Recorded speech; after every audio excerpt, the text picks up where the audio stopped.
nga abaana bange shima nga akulaba oyambuka waggulu weegatta ne muganda we nga balaba n'omwana wo hanaati nga naye alaba gweomanya ekifaananyi ky'obadde olowooza obadde ogenda mu nzikiza nga bo tebakulaba anti kaakati mukwano n'okwata omwana wange emimwa n'omutu gw'obulago n'omwekakaatikako ku bakazi abali ku street imagine genda mu ddwaliro bakuggyako DNA ensi yonna ekakase lwaki obisitopinga siyina kyensitopinze lwagundi kigambye nti kisitopinge naye nkusabye ku lw'obulungi bw'embeera n'obulamu bw'empitamu n'obulamu bwe tuwangaaliramu n'okutetenkanya n'okutetenkanya abo bahasani ababikusombera mu binywa byonna olabye obulamu obuli mu ebyo olabye obulamu obuli ku njaga obulabye olaba amaanyi g'enjaga geego anti waŋŋamba obwongo bwo n'omutwe gwo mugumu nnyo okitegeera era obeera sede nnyo era nkuleka okole byebyo omuntu Hajjat abeera ne byayagala mu nsi obirabye ebikutuusa okwebaka ku mwana wo obirabye okimanyi nti wafuuka nsolo nze ebintu byanvuddeko kubanga ali tolina kyogenda kumpa kigenda kumponya kiwundu ku mutima ekyo kyoka nkikubulira akakayumba kogamba okuwa abaana bo emiliyoni 2 ge bataddewo mbu baguliremu nisha naye poloti ye baganda bange be bagande tekisoboka babuuze bannyoko banze naabasabye ku ssente kuba teri muwendo gwogenda kumpa gwekanankana nisha wange tekiriiyo anti kyenkugambye kati nze tonyumiza ebyo mbu simanyi tolina ssente na bizibu byo nabyo sirina kyenjagala kuddamu kuwulya kuba byonyumiza teri kizibu kinene kyolina kusinga ku kizibu kyange kyewantuusizzaako obulamu bwange okufa okuggwawo mu duniya muno ngenda kusigala nakyo n'omwana wange kati ebyo ebizibu byonyumya simanyi olina bizibu simanyi biki byonna ensonga zo nazivuddemu nazirekedde ba mikwano gyange nabaluganda lwo nabaluganda bange eruzira gye mbadde nkutwala nga mmanyi nti omutima gwange gugenda kukakana ng'oli ruzira baŋŋaanye okukutwalayo ekyo nenkita ne mbagamba kati nkibalekedde mwagala ki kyemwagala kyemuba mukola kati ebyo byonna bivuddemu nze kuba nze ewange nabadde njagala kimu oyingire komera nga simanyi bwe nkulaba nga oli bweru kyobadde otuusa nga ndi mu nnyumba bw'omanyi obutyozi bwe bwankoze nga ndi mu nnyumba n'ondeka mu kisenge n'ogenda ku mwana wange ogutali mulundi gumwe ogutali wano n'olyoka oŋŋamba nga bw'ozuukuka ekiro toyagala kumpogganyiza bintu ompa respect ondeke nga neebase kyova olaba ŋŋenda mpolampola ng'ogenda ku mwana wange kumwegattako ye respect gy'obadde ompeeyo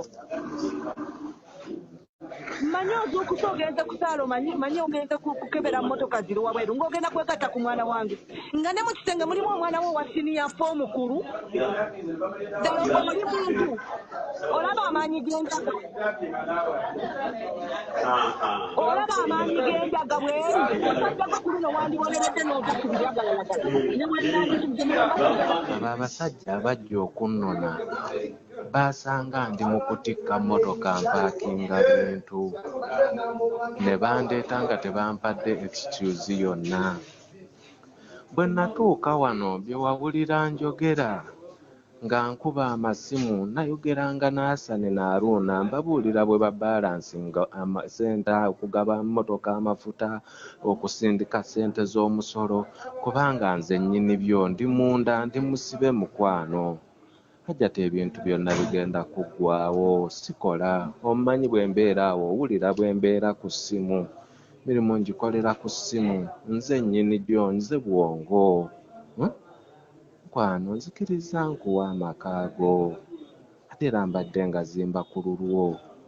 ne kye baŋŋambye bwe kiba kikyuseemu nakyo sikigaanye nja kikukolera ekiwulidde Hajjat nzija mu mbeera eno tuyongeramu buzito ekya ssente okimanyi Hajjat ssente eyange eba yiyo sina ssente gye mbadde nkukisa ate ng'ekyo kivuddeko Hajjat sikiwa nti embeera eno egenda kubeerawo etwawule ne bwe tunaaba twawukanye naye kijja kuyita omwezi gumu myezi 2 era tuddemu twogere tuddemu tudisikasinge tuyina abaana mukwano mbeereraawo nzikakkanyiriza ku busungu. Nzikakkanyiriza ku busungu. Hajjat abantu abali emabega w'embeera yonna tewali ajja kuwa advice yaako nzikakkanyiriza mbeera eno, wabula buli omu ajja kuteerawo mbeera y'akazito. Essaawa eno bino byennemu Hajjat bikulaga ekifaananyi bulijjo kye nkugamba nti ali nayawukana na buli muyaaye yenna gwe wali omanyiiko. Essaawa eno singa bonna obalaba wano